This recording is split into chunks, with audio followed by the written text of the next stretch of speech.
My mother-in-law shamed me as an orphan at a charity gala, but a wine glass exposed her lies, and her empire began to crack. My mother-in-law cornered me at every family dinner, her emerald necklace glinting as she leaned in. No parents, no pedigree, no jewels, she'd whisper, loud enough for the table to hear. Tell me, dear, when he trades you in, where will an orphan go? I just smiled and passed the wine, watching her lips purple with each sip. Tell everyone about your parents, dear, Evelyn commanded during the charity auction, her emerald necklace glinting under the ballroom lights. The microphone was still live from the previous speaker, and my stammered confession of being abandoned at Sacred Heart Children's Home echoed through speakers to 300 of the city's most influential families. She smiled like a cat with fresh cream. That humiliation happened 3 months ago, but the memory still burned fresh every Sunday when I sat at her mahogany dining table. Tonight was no different. The same crystal glasses, the same suffocating formality, the same calculating cruelty disguised as family tradition. I watched Evelyn adjust her emerald necklace for what had to be the 15th time since we'd sat down.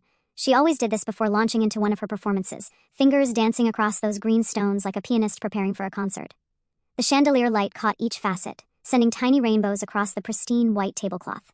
David's sister Emma pushed her roast beef around her plate, already sensing what was coming. His brother Tom had perfected the art of eating without making eye contact, his jaw working mechanically as he chewed.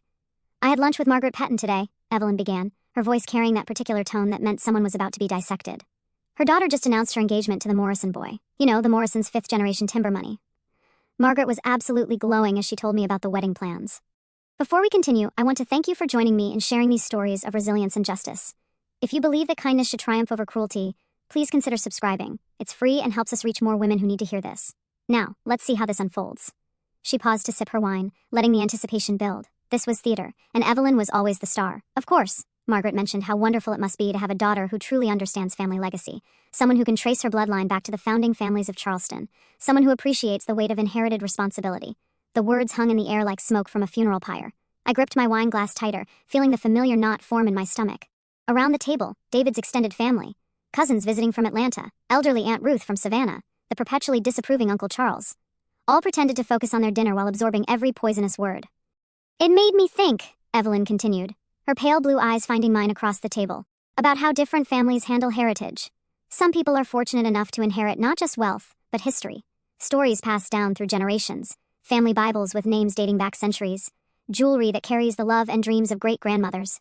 Her fingers found the emerald pendant at the center of her necklace, holding it up to catch the light. The gesture was practiced, deliberate. She'd performed it countless times over the years, always with the same effect. Conversations stopped, eyes focused, the room held its breath. These emeralds, she said, her voice taking on a reverent quality, belonged to my grandmother, Eleanor Blackwood. She wore them to her presentation at court in London in 1898. Can you imagine a girl from Charleston standing before Queen Victoria herself, representing not just her family but her entire social class? I'd heard this story so many times I could recite it word for word. But tonight, something felt different. Maybe it was the way David's jaw tightened almost imperceptibly when his mother's voice took on that dreamy, superior tone. Maybe it was how Emma's wine glass trembled slightly in her grip, betraying her discomfort with the family performance. Or maybe it was simply that I'd finally reached my limit for accepting cruelty disguised as tradition. My mother wore them to her wedding in 1923, Evelyn continued, warming to her favorite subject. The Charleston Post and Courier called it the social event of the decade. 700 guests, all from the finest families. My father said he fell in love with her the moment he saw her walking down that aisle, these emeralds, catching the light from the cathedral windows. She turned the pendant slightly, creating new patterns of reflected light across the dining room walls. And someday, when I'm gone, they'll pass to the next generation, to someone who understands their significance, someone who appreciates the responsibility that comes with wearing 3 generations of family history. The implication was clear as mountain air, not me, never me. I was the interloper, the girl with no past who'd somehow convinced their golden son to marry her. No matter how many years I sat at this table, no matter how many Sunday dinners I endured, I would always be the outsider looking in. David cleared his throat softly. Mother, perhaps we could talk about something else. Sarah's been working so hard on expanding her catering business. Maybe she could tell everyone about the Morrison wedding she's handling next month. The temperature in the room dropped 10 degrees. Evelyn's smile became arctic. Working, she repeated, as if the word tasted bitter. Yes, well, I suppose some people need to keep themselves busy, though I've always believed that a woman's highest calling is creating a proper home for her family, building something that lasts, something with permanence. Uncle Charles nodded approvingly from his end of the table. Quite right, Evelyn. In my day, ladies understood their proper role in society. None of this modern nonsense about careers and independence. Oh, but Charles, Aunt Ruth chimed in with false sweetness. Surely you don't object to women having little hobbies, as long as they don't interfere with family obligations. The word hobbies hit me harder than an actual slap. My catering business, something I'd built from nothing, something that employed 3 people, and supported dozens of local suppliers, reduced to a hobby. A cute little distraction for the woman who would never be good enough to inherit real responsibility. I think Sarah's business is wonderful, Emma said quietly, her first words of the evening. The food at David's birthday party was absolutely delicious. Everyone kept asking for her card. Evelyn's smile turned predatory. How sweet of you to say, Emma. Though I do hope Sarah understands that certain standards must be maintained when representing the Blackwood name. We wouldn't want any unfortunate incidents that might reflect poorly on the family reputation. The words were carefully chosen, designed to sound supportive while delivering maximum damage. In Evelyn's world, my success was always qualified, always conditional, always subject to her approval and the family's reputation. I set down my wine glass with deliberate care, the crystal making a soft chime against the mahogany table. Every eye in the room focused on me, sensing the shift in atmosphere. For 12 years, I had absorbed these attacks with grace and silence. For 12 years, I'd played the role of the grateful outsider, thankful to be included, even as I was systematically excluded. But tonight, something had changed. Maybe it was the memory of that charity auction humiliation, still fresh enough to sting. Maybe it was the realization that no amount of patience or kindness would ever earn me acceptance from this woman. Or maybe it was simply that I'd finally stopped caring about keeping the peace. You're absolutely right, Evelyn, I said, my voice steady and clear. Standards are incredibly important, especially when it comes to family legacy and inherited responsibility. She blinked, caught off guard by my agreement. Around the table, conversation stopped mid-sentence as everyone registered the subtle change in my tone. I've been thinking a lot lately about what really matters, I continued, meeting her gaze directly, about the difference between things that are inherited and things that are earned, about which kind of legacy actually has value. The silence stretched like a rubber band about to snap. David's fork paused halfway to his mouth. Emma leaned forward slightly, her eyes wide with anticipation. Even Uncle Charles stopped chewing, sensing that something significant was happening. Evelyn's fingers tightened around her emerald pendant, knuckles white with tension. I'm not sure I follow your meaning, dear. Don't you? I asked, my smile as sweet as poison honey. I suppose some things become clearer with time and patience and the right kind of education? I stood slowly, smoothing my napkin before placing it beside my plate. The gesture was casual, unhurried, but everyone in the room felt its significance. For the first time in 12 years, I was ending a Sunday dinner on my own terms. Thank you for another lovely evening, I said, my voice carrying just enough emphasis to make it clear that lovely meant something entirely different than it usually did. I'm sure next week will be even more illuminating. As I walked toward the kitchen to help Maria with the dishes, I caught my reflection in the antique mirror hanging beside the doorway. For the first time in years, I didn't see a victim looking back at me. I saw a woman who'd finally stopped playing defense and was ready to learn the rules of offense. The Blackwood family secrets were about to meet someone who understood the true value of patience, observation, and the power of being consistently underestimated. Evelyn's emerald necklace might represent 3 generations of inherited privilege, but I was about to show her what the 4th generation could accomplish when it stopped asking for permission and started taking what it deserved.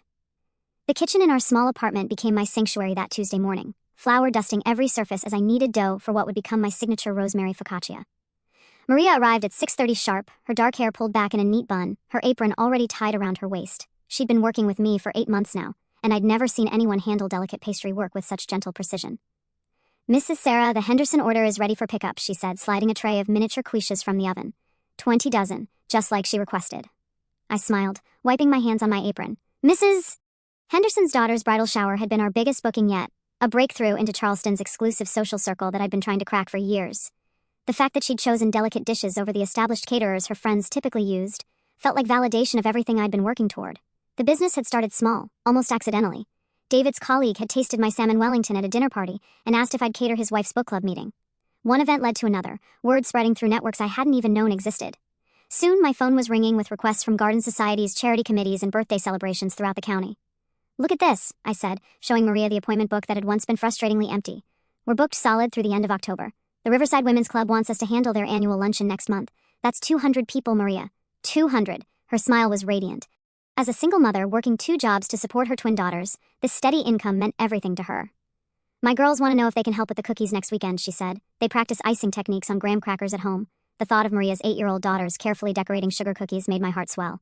This business wasn't just about food. It was about creating opportunities, building something meaningful from nothing. Every successful event proved that I could accomplish something significant without inheriting it or marrying into it. The phone rang as we were packaging the Henderson order. I answered with my professional voice, the one I'd practiced until it sounded confident and capable. Mrs. Patterson, I said, recognizing the caller immediately. Yes, I have you down for the garden party this Saturday. Shrimp salad, tea sandwiches, and lavender shortbread serving for 40 guests.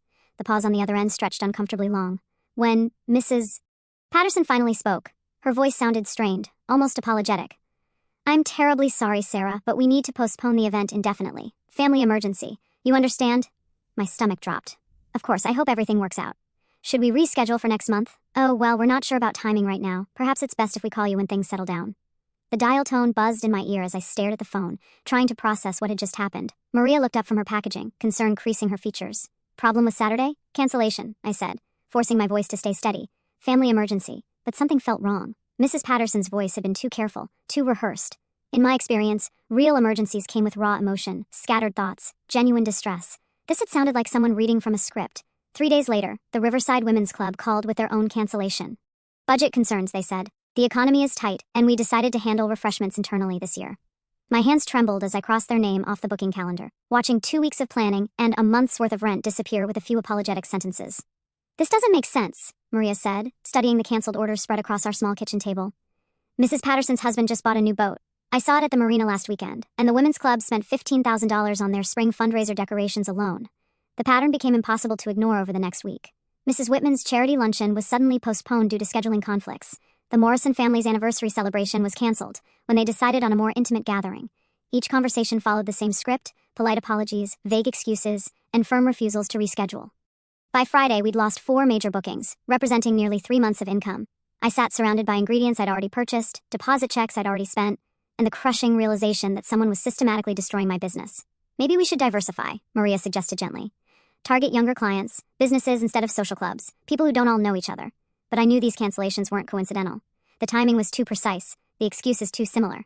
Someone with influence in Charleston's social circles was spreading poison about my business, and I had a sick feeling I knew exactly who that someone was. The truth revealed itself on a Wednesday afternoon when I was delivering leftover pastries to the downtown food bank. The community center shared a wall with their main meeting room, and as I arranged Danish rolls in their kitchen, I heard a familiar laugh through the thin partition. Well, Martha, you certainly don't want to risk food poisoning at your daughter's wedding.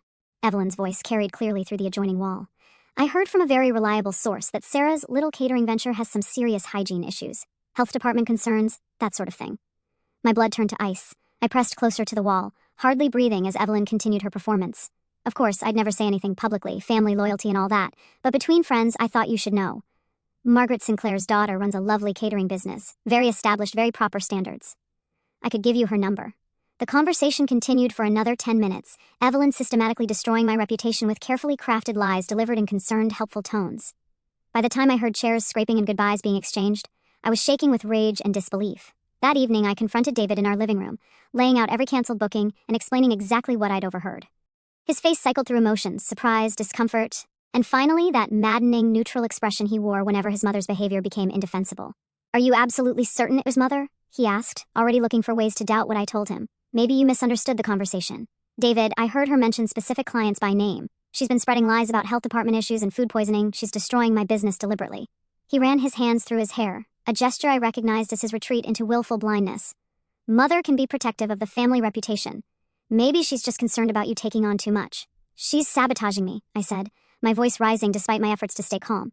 "She's calling my clients and lying about hygiene issues. She's recommending competitors and undermining everything I've built."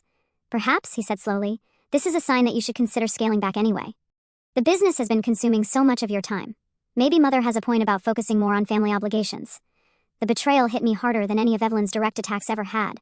My own husband, the man who'd promised to support my dreams, was taking his mother's side, even when presented with evidence of her deliberate cruelty. But that night, as I lay awake planning how to rebuild what Evelyn had tried to destroy, I realized she'd made a crucial mistake. By forcing me to look beyond her social circle for clients, she'd inadvertently freed me from caring about her approval or acceptance. The next morning, I started making calls to young professionals, tech startups, and family-owned businesses that valued quality over connections. Maria and I worked harder than ever, and slowly, painfully, we began building something stronger than what we'd lost. Evelyn had tried to put me back in my place, to prove that women like me shouldn't aspire beyond their assigned roles. What she'd actually done was give me the motivation to stop playing by her rules entirely. Every successful event with my new clients was a small victory, proof that my worth wasn't dependent on her approval. The war wasn't over. It was just beginning. The war was just beginning, but I had no idea how dramatically the battlefield was about to shift. David's phone rang at 7:15 on a Tuesday morning, jolting us both from sleep. His voice was groggy as he answered, but I watched his face transform from confusion to shock to something resembling grief. "What do you mean pancreatic cancer?" he said, sitting up straighter in bed. "How long has she known?" I knew before he hung up that the caller was discussing Margaret Blackwood, Evelyn's elderly aunt who lived alone in the Victorian mansion overlooking the Ashley River. Margaret was 83, sharp as a tack despite her age, and the current keeper of the family's most prized possession, those emeralds that Evelyn adjusted so lovingly at every family gathering. 6 months, David said after ending the call, maybe less.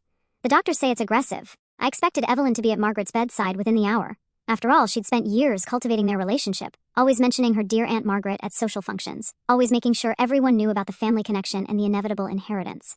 Instead, when David called his mother with the news, her response was breathtakingly callous. "Oh, how dreadful." Evelyn sighed through the phone, her voice carrying that theatrical quality she used when discussing unpleasant topics. "I'm simply too emotionally fragile to handle sickness, David. You know how these things affect me. Perhaps we should hire a proper nurse." David's jaw tightened as he listened to his mother's excuses. She was too busy with the garden club's spring fundraiser. The bridge tournament at the country club needed her attention. Someone had to maintain normalcy during this difficult time, and clearly, that someone was her. "What about visiting her?" David pressed. "She's going to be frightened and alone." "Well, of course I'll visit," Evelyn replied. "When things settle down, when I can handle it emotionally. Right now, I think it's best if we give her space to process the diagnosis." The conversation lasted another 5 minutes, but I stopped listening. Something cold and determined was crystallizing in my chest as I realized that Margaret Blackwood, the woman Evelyn had been circling like a vulture for years, was going to die alone while her only living relative attended social functions. That afternoon, I drove to Margaret's house without telling anyone where I was going. The Victorian mansion sat on 2 acres of overgrown gardens, its wraparound porch sagging slightly under the weight of decades of neglect. Paint peeled from the shutters, and several windows were covered with newspapers from the inside. Margaret answered the door herself, moving slowly but with dignity intact. She was smaller than I remembered from family gatherings, her silver hair pulled back in a neat bun that emphasized the elegant bones of her face. When she saw me standing on her porch with a basket of homemade soup and fresh bread, her pale blue eyes filled with tears. "Sarah," she whispered. As if my name was a prayer, "You came." The house smelled of old roses and loneliness, with undertones of the medications that now dominated Margaret's daily routine. Family photographs covered every surface. Wedding pictures from the 1940s, birthday parties from decades past, Christmas mornings when the house had been full of laughter and children. "You don't have to stay," Margaret said as I helped her settle into her favorite armchair beside the fireplace. "I know you must be busy with your catering business. Evelyn mentioned you were having some difficulties." The casual cruelty of that comment, delivered without malice by Margaret herself, revealed how thoroughly Evelyn had poisoned even this conversation.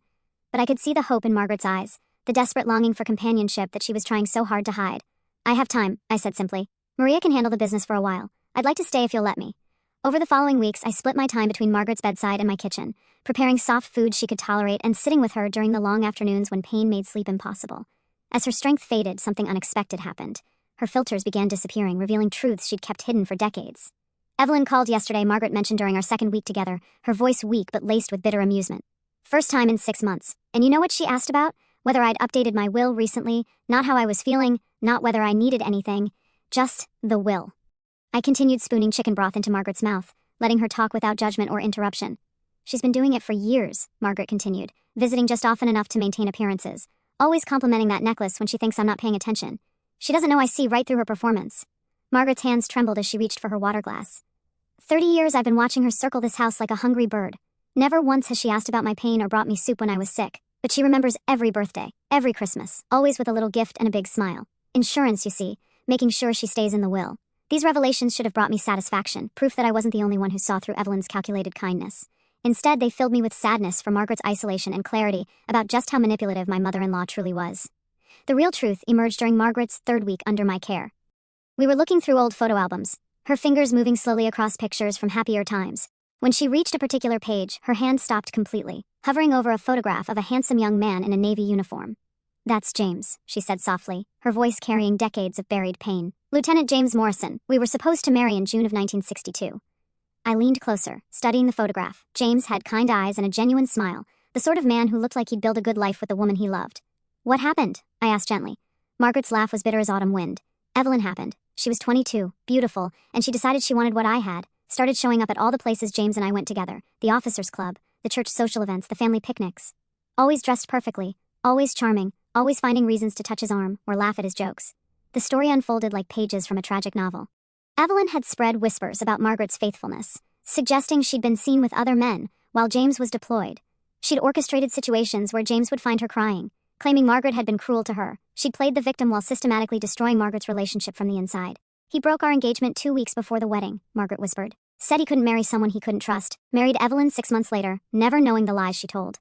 Margaret closed the photo album with shaking hands. "She stole my happiness, Sarah, took the only man I ever loved and destroyed my chance at the life I dreamed of. And now she sits in my living room complimenting my jewelry and expecting to inherit everything I have left." The weight of this revelation settled over me like a heavy blanket. Evelyn's cruelty wasn't just recent behavior. It was a lifelong pattern of taking what she wanted, regardless of who got hurt. 3 days before Margaret died, she called me to her bedside with unusual urgency. Her grip was surprisingly strong as she pulled me close, her breath shallow but her eyes completely alert. "The emeralds," she whispered, glancing toward the jewelry box on her dresser. "Sarah, I need to tell you something about those emeralds." My heart began beating faster, sensing the importance of whatever she was about to reveal. "They're not real," Margaret said, her voice barely audible. "I sold the genuine ones in 1963, right after James married Evelyn used the money to pay for my sister Catherine's cancer treatment. Had perfect replicas made, paste and glass, but so expertly crafted that even a jeweler would need special testing to tell the difference." She pressed a small velvet pouch into my hands, her fingers cold but determined. "Everything's in there. The receipts from when I sold the real emeralds, the bill from the jewelry maker who created the copies. All of it." Evelyn has been wearing costume jewelry for 30 years, believing she was displaying priceless family heirlooms.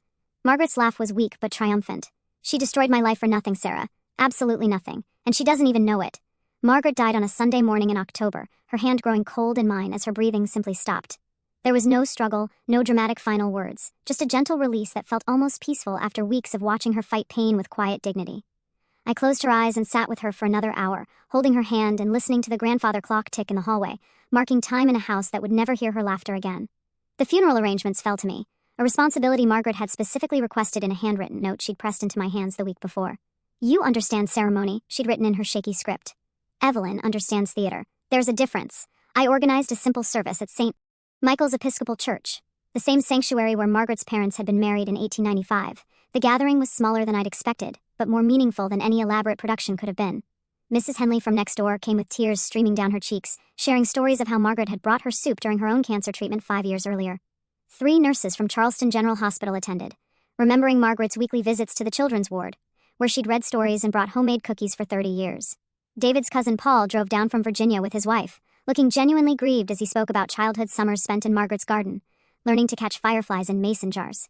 Even old Mr. Rutledge from the corner house came, leaning heavily on his walker to pay respects to a woman who'd checked on him every week since his wife died. Evelyn arrived 20 minutes late, her entrance carefully choreographed for maximum impact. She wore a black Chanel suit that probably cost more than most people's monthly salary, paired with pearl earrings and that inevitable emerald necklace, catching the morning light streaming through stained glass windows. Her makeup was flawless, her hair professionally styled, her grief performance worthy of an Academy Award. "I'm so sorry," she whispered, loud enough for everyone to hear as she settled into the front pew.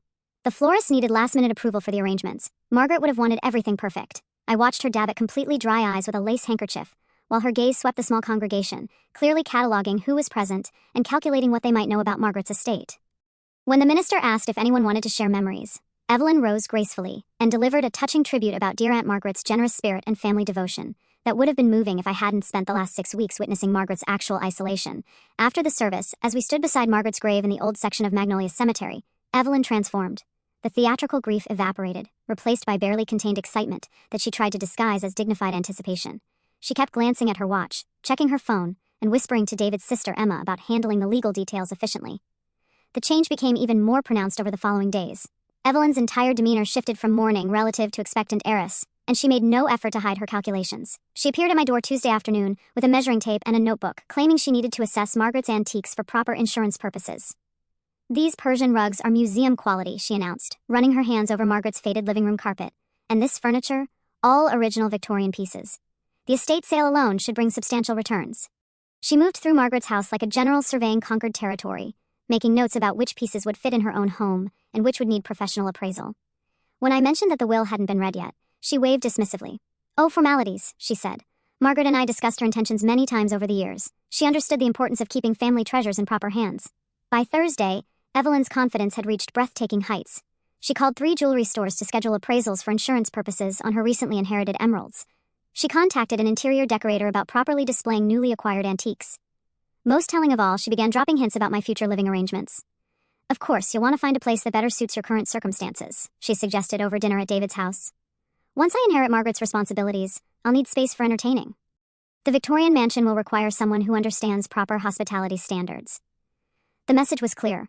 With Margaret's fortune behind her, Evelyn would finally have the power to remove me from her son's life entirely.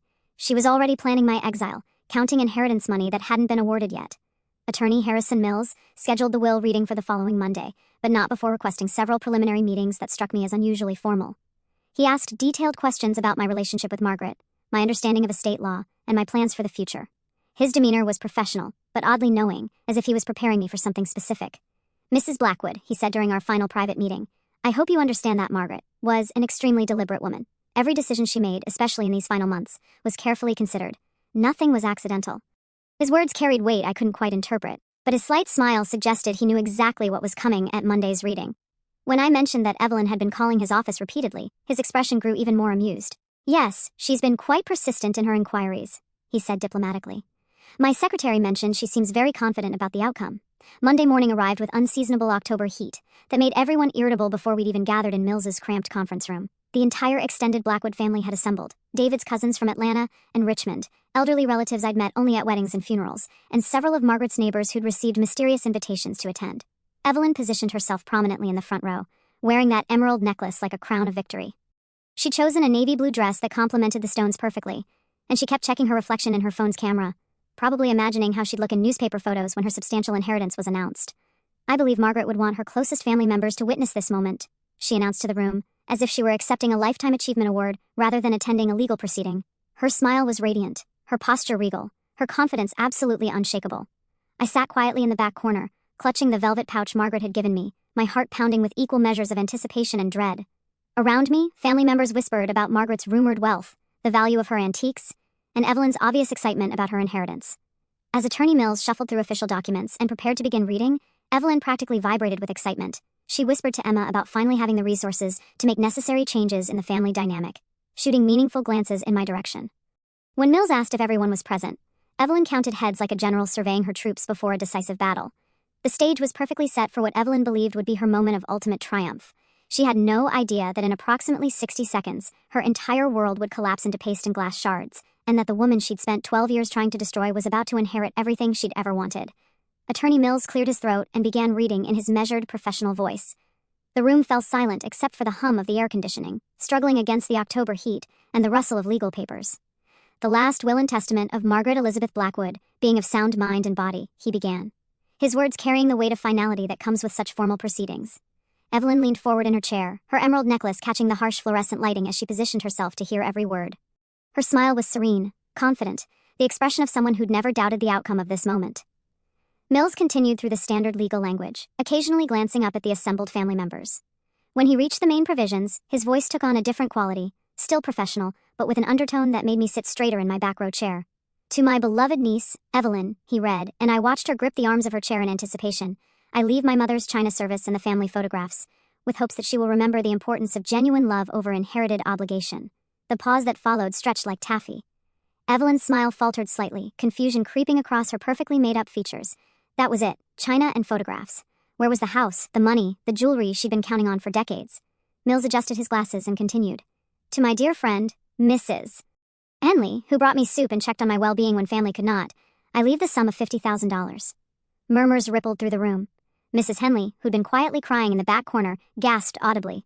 Evelyn's head snapped around to stare at the elderly neighbor, her face registering shock that quickly transformed into something darker. To the nurses at Charleston General Hospital, who made my final months bearable with their kindness, I leave $100,000 to be distributed equally among the staff of the oncology ward. The murmurs grew louder. Family members who had expected substantial bequests began shifting uncomfortably in their seats. David's cousin Paul looked genuinely confused, while Emma's face had gone pale. And finally, Mills said, his voice cutting through the growing tension like a surgeon's scalpel, to Sarah Blackwood, the daughter I never had but always treasured, I leave my entire remaining estate, including all properties, financial assets, and personal belongings. The silence that followed was so complete it felt like the world had stopped spinning. Even the air conditioning seemed to pause, leaving only the sound of my own heartbeat thundering in my ears. Evelyn's face transformed in slow motion, triumph melting into confusion, confusion hardening into disbelief, disbelief exploding into rage. The color drained from her cheeks, then flooded back in angry red blotches. There must be some mistake, she stammered, her voice cracking like thin ice. That's impossible. I'm her only family. I'm her blood relative. But Mills wasn't finished reading. Margaret's voice seemed to echo through his words. Sarah showed me the love and care that blood relatives could not. While others were too busy with social obligations, she fed me, bathed me, and held my hand through pain. She gave me dignity in my final months, and asked for nothing in return except the privilege of making my days easier.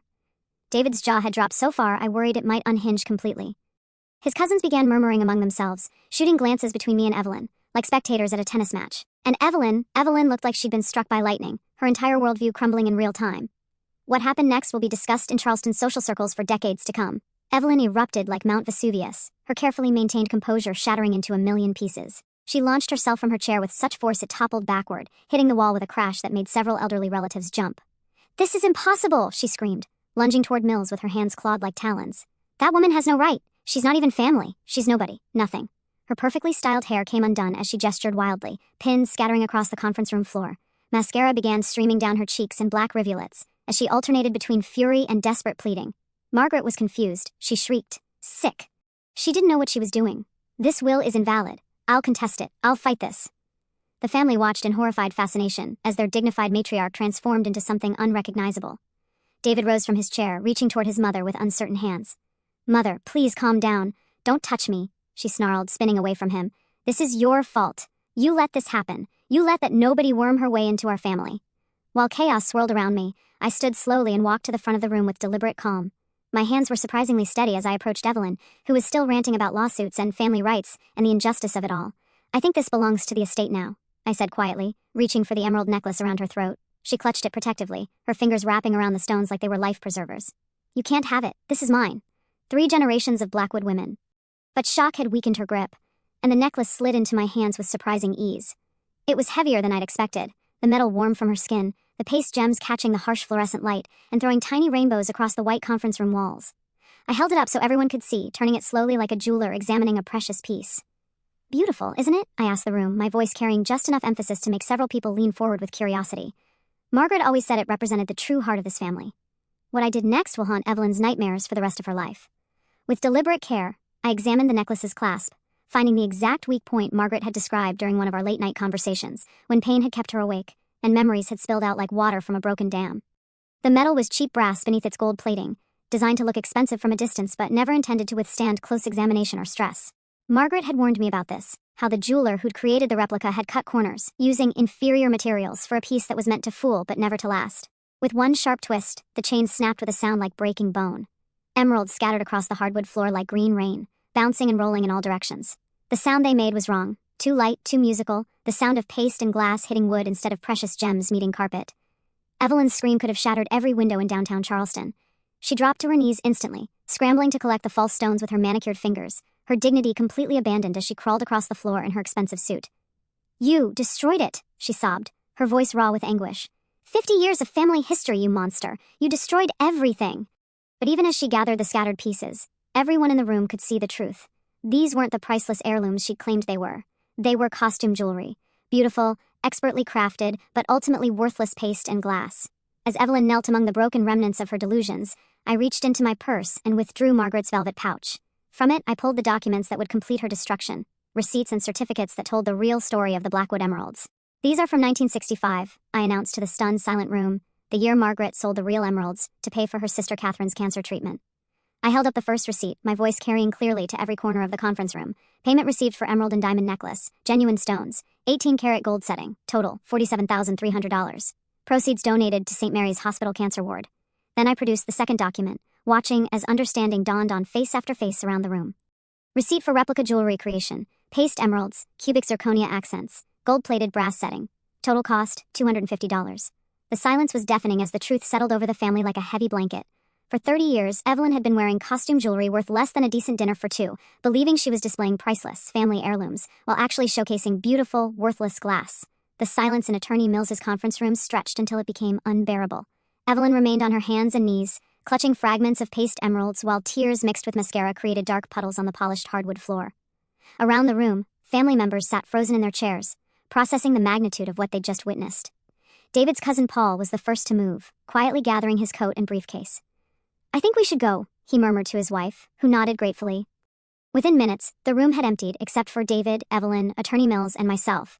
Even Emma had fled, her face pale with shock and embarrassment. By Tuesday morning, the story had spread through Charleston's social circles with the velocity of a summer storm. Mrs. Patterson called me at 7:30, her voice breathless with excitement disguised as concern. "Sarah, dear, is it true about the will reading in the necklace?" Margaret Sinclair said. Evelyn actually crawled on the floor collecting fake jewelry pieces. The phone didn't stop ringing all day. Some calls came from genuine friends expressing support or asking for clarification. Others were clearly fishing for gossip to spread at their next bridge game or charity committee meeting. By Wednesday, I stopped answering unknown numbers entirely.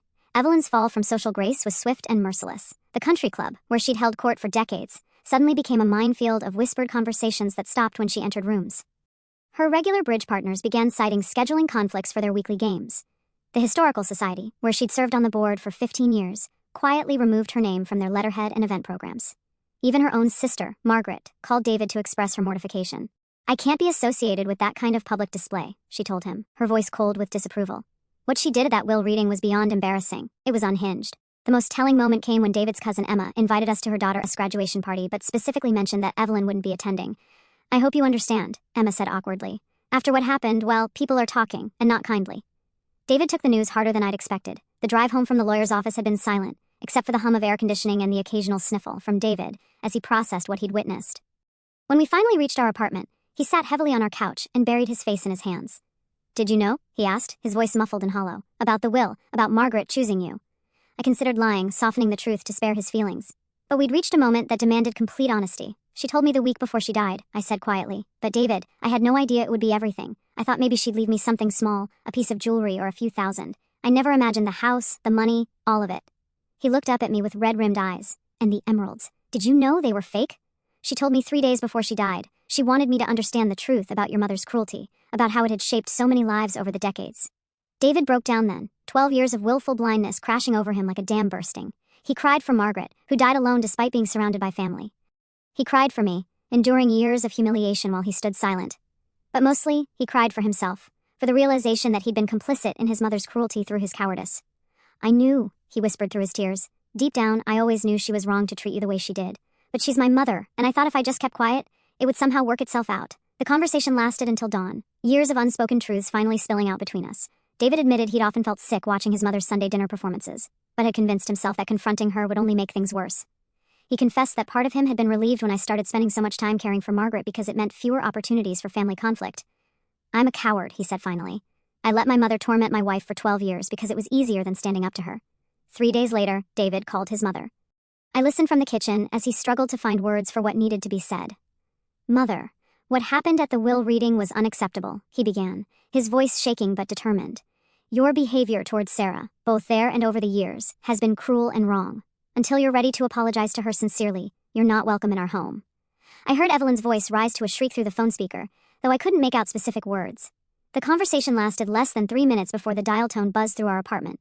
David sat staring at the phone for a long time afterward, tears streaming down his face. "She hung up on me," he said quietly. "My own mother hung up on me." Moving into Margaret's Victorian mansion felt surreal, like stepping into someone else's life. The house was larger than I'd realized during my caregiving visits, with rooms I'd never seen and closets full of treasures Margaret had never mentioned. But more than its size or grandeur, the house felt peaceful in a way our cramped apartment never had. Maria arrived for our first day of work in the new space, and actually gasped when she saw the kitchen. The Victorian-era room had been modernized sometime in the 1980s with commercial-grade appliances, double ovens, and enough counter space to handle events for hundreds of people. "Mrs. Sarah," she whispered, running her hands over the marble countertops. "We can hire 6 more people in here, maybe 8. We could cater the governor's mansion with this setup." The formal dining room became our tasting area, its long mahogany table perfect for displaying sample menus for potential clients. The sun porch, with its wall of windows overlooking the Ashley River, became my office, a space where I could work on business plans while watching herons fish in the shallows. Within a month, Delicate Dishes had transformed from a struggling small business into Charleston's most sought-after catering company. Word spread about our new capabilities and professional setup. Corporate clients who'd never considered us before began calling for meetings and events. Wedding planners started recommending us to brides whose families had budgets Margaret's kitchen could accommodate. The irony wasn't lost on me that the business Evelyn had tried to destroy was now thriving in the house she'd expected to inherit. Family relationships began healing in Evelyn's absence. David's siblings, freed from walking on eggshells around their mother's judgment, revealed themselves to be genuinely kind people who'd always felt uncomfortable with how I was treated. Emma called first, her voice thick with years of suppressed guilt. "Sarah, I owe you an enormous apology. We all knew what Mom was doing was wrong, but she had this way of making anyone who crossed her pay for it later. I was afraid if I defended you, she'd turn her attention to my kids." Tom and his wife, Sarah, came for dinner the following week, bringing flowers and a bottle of wine along with their own confessions. "I stopped bringing my family to Sunday dinners 2 years ago," Tom admitted. "My wife refused to come anymore after watching how Mom treated you. She said it made her physically sick." Even David's cousins began reaching out, sharing their own stories of Evelyn's manipulation and expressing relief that someone had finally stood up to her reign of terror. Paul called from Virginia to apologize for years of silent complicity, while Emma's daughter thanked me for finally showing Grandma Evelyn that being mean has consequences. Perhaps most surprisingly, several of Evelyn's former friends contacted me privately. Mrs. Henderson from the country club sent a handwritten note apologizing for canceling her daughter's bridal shower and explaining that Evelyn had threatened to make life difficult for anyone who used my catering services. Margaret Sinclair called to share her own stories of Evelyn's cruelty over the years, expressing admiration for how I'd maintained my dignity through it all. 6 months after Margaret's death, I hosted my first Thanksgiving dinner in what was now my home. 23 people gathered around the extended mahogany table, David's siblings and their families, Maria and her daughters, several neighbors who'd become friends, and 3 elderly clients who'd grown dear to me over the months. As I carved the turkey with Margaret's grandmother's silver carving set, I looked around the table at faces full of warmth and genuine affection. These weren't people who tolerated me out of obligation or suffered my presence for appearance's sake. They were here because they wanted to be, because we'd built relationships based on mutual respect and care. The paste emeralds were long gone, swept up and thrown away the day after the will reading. But what I had now was infinitely more valuable. A real family earned through kindness, a thriving business built on talent and determination, and the profound satisfaction of knowing that love and patience had ultimately triumphed over cruelty and entitlement. Margaret had left me more than money and property. She'd left me validation, justice, and the tools to build the life I'd always deserved but never dared to dream possible.